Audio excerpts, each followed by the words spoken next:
Hey guys, and welcome back to a very exciting video. In front of us is a package that contains the best value for money gaming laptop currently available in India, period. And if you haven't read the title already for some reason, let me tell you, it's the MSI GF65 Thin with a 6-core i5-10500H with a full 80-watt max-P NVIDIA GTX 1660 Ti graphics card.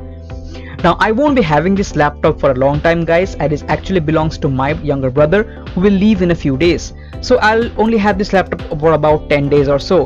Now this laptop was purchased keeping the use case of gaming and streaming in mind, and that's why we preferred it over the Lenovo Legion 5, which only comes with the GTX 1650. However, when we were about to purchase this laptop, it actually went out of stock and remained out of stock for a long time. And as my brother's departure date came closer and closer, we almost pulled the trigger on the Lenovo Legion 5 until the very last moment when the GF65 came back in stock. So we immediately ordered it and also got the delivery within the next 2 days. So in this video we will unbox the laptop and do a mini review of sorts about the build quality, display, keyboard, the performance controls and all that. Of course I'll do a separate thermal testing video. In fact, that video may already be ready by the time this video goes live, and then finally a gaming review. Now I might struggle a bit to pull off all these videos within such a short time frame with my hardcore day job at the other side, but I'll try my best. Now first impressions for a gaming laptop with these high-end specs, the laptop itself feels quite light and very slim. It comes with a 180-watt power adapter, which is plenty to feed the power-hungry internals of this laptop.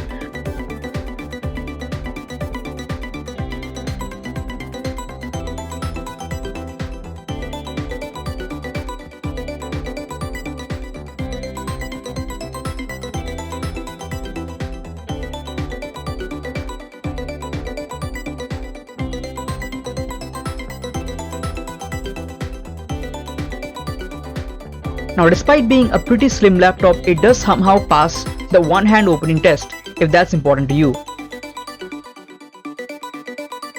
Now the power adapter connects down the left side of the laptop across the left exhaust vent, kind of like the Acer Nitro 5 from 2019. Now let's boot up the laptop and take a look at the keyboard.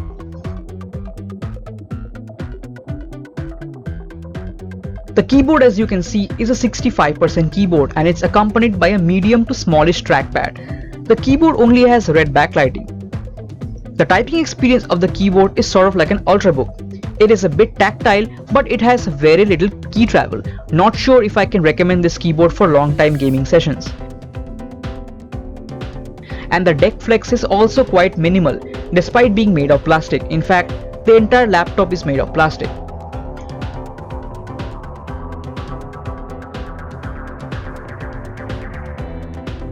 Now despite being a 65% keyboard, most of the essential functionalities are present. The delete, the insert, share, the same key, and the good thing is that this comes with full-sized arrow keys, which I always appreciate. The function key is on the right side though, which is a first for me. The keyboard also has 3 levels of backlight brightness.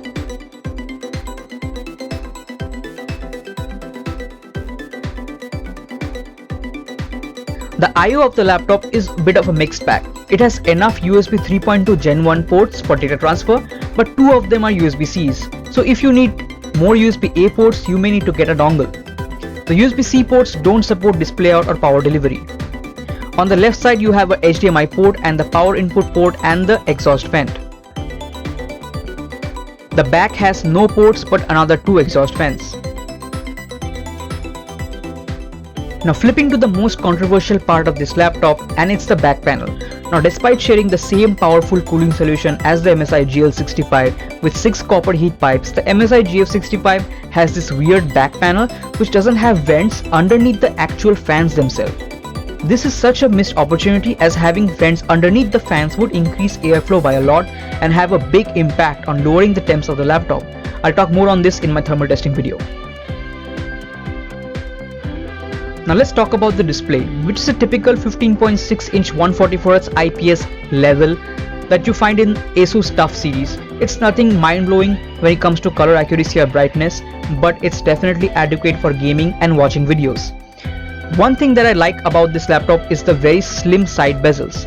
The animations in Windows 10 also looks very smooth due to the high refresh rate of the panel. Interestingly, the panel itself is an 8-bit panel, as normally we find 6-bit panels in these laptops. You can also switch to 60Hz if you want to preserve battery life when using the laptop unplugged. Now the quality of the display is quite okay, although I feel it's a little warm out of the box.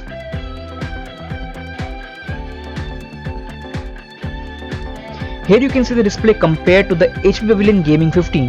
Now the Pavilion's display may look cooler to you, but that's because I tweaked it manually in the AMD Adrenalin software. You can do the same for the MSI in the Intel HD control panel. However, the HP's IPS display is definitely slightly brighter, ever so slightly brighter. Well, but the MSI speakers are much better than the HP.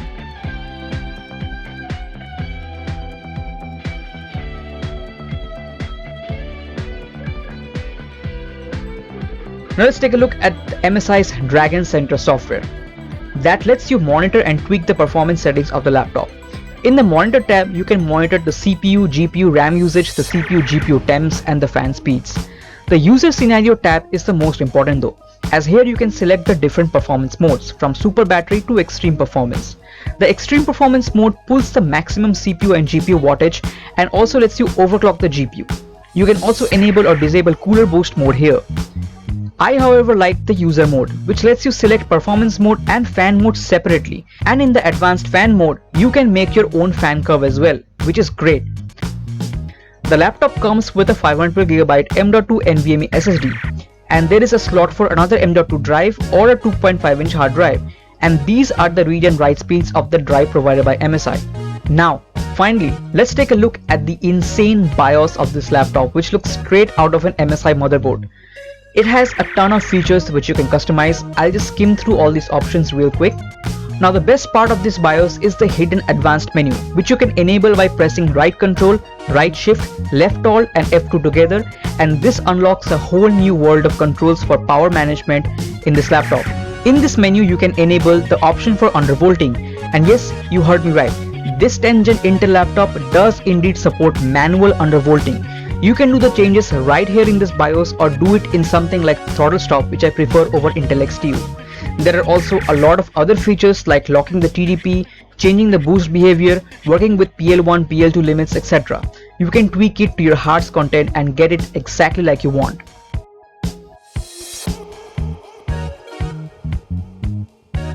So that's the MSI GF65 Thin, the mythical gaming laptop with a 6-core CPU and a 1660 Ti GPU that costs exactly $1,000 in India.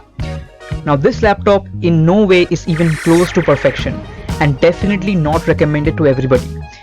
Its primary focus is on gaming, and we purchased this primarily for gaming and streaming as well, like I mentioned in the beginning.